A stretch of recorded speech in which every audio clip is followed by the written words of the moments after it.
Hello students, welcome to BSAP Academy online classes. Students, today we will study about chapter 3 human reproduction. Students, as you know, human is a sexually reproducing organism and viviparous organism, and it requires formation of gametes inside the gametangia, transfer of gametes, fusion and fertilization, and after fusion and fertilization, embryo is formed, and by the process of embryogenesis, when the child is developed inside the uterus and it is required to produce. But this process takes place after the age of puberty, when the human reaches at the age of sexually reproducing age, means after puberty. So, in this chapter, we will study the different topics. First topic is male reproductive system, in which we will study about the male reproductive system, testes, where sperm are formed. And second topic is female reproductive system. In this topic, we will study about how the ovum is formed inside the ovary and related glands also. And third topic is gametogenesis. Gametogenesis is formation of gametes. Formation of gametes in male and formation of gametes in females, how it takes place. In this topic, we will study. And the fourth topic is menstrual cycle and its events. Means what happens in menstrual cycle, means when the eggs are formed inside the ovary, by a cyclic process it comes out from the human female's body. It is by a cyclic process, it is called menstrual cycle. And the next topic is fertilization and implantation.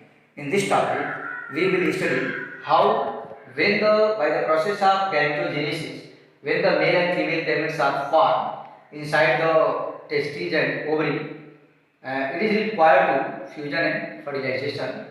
And after fusion and fertilization, when the zygote is formed, zygote further develops into an embryo, and embryo when gets implanted inside the wall of uterus, it is called implantation. So in this topic, we will study how the fusion and fertilization takes place, and what is implantation. When fusion fertilization takes place and it converts into zygote, and zygote further converts into an embryo, it gets implanted to the wall of uterus for further development. It is called implantation. So in this topic, we will study fertilization and implantation. And the next topic is pregnancy and embryonic development. When once where embryo gets implanted to the wall of the uterus, it is required to development, and this stage is called pregnancy.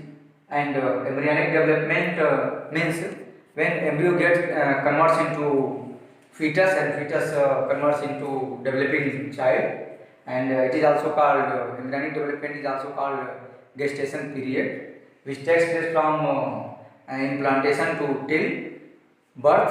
It is called embryonic development. And next and last topic is partition and lactation. Partition means birth of the fully developed child is called partition, and lactation means when the childbirth takes place, it is required to nourishes through the mother's body. How it takes place, in this topic we will study. Now we will study about male reproductive system. The male reproductive system is located in the pelvis region.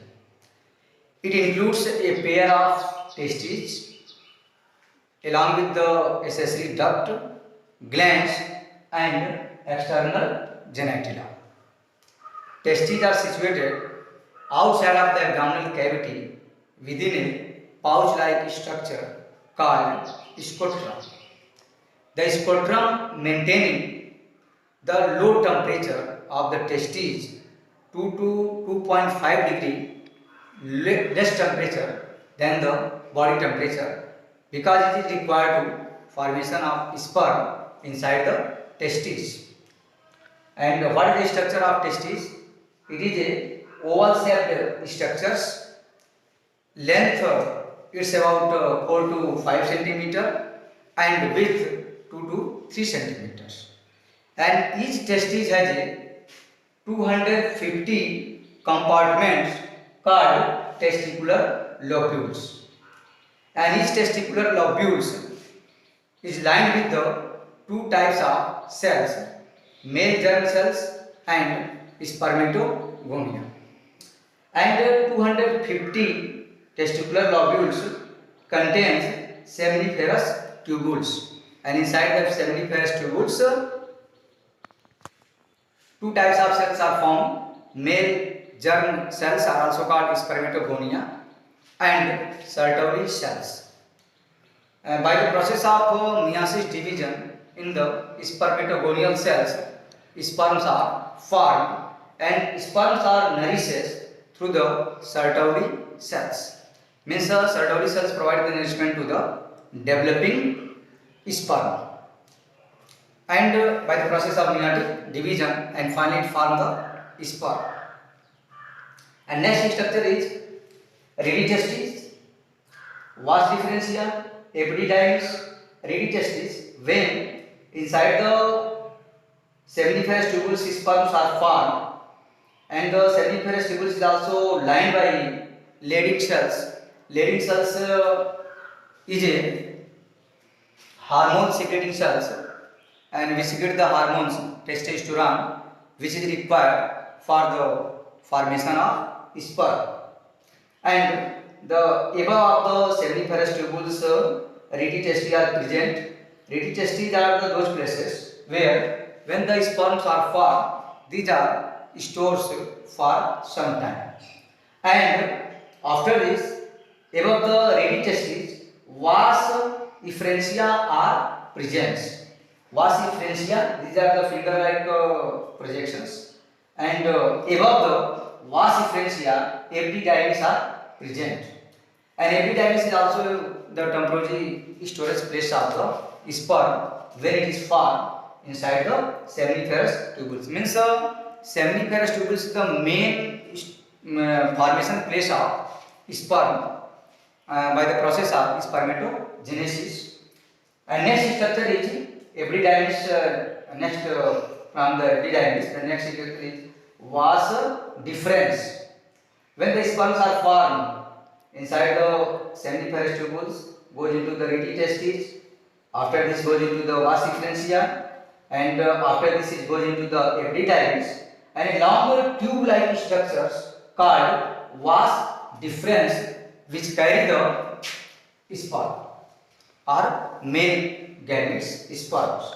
Then it connects with the ejaculatory duct. Here different types of accessory ducts are present: seminal vesicle, prostate glands, and bulbourethral glands.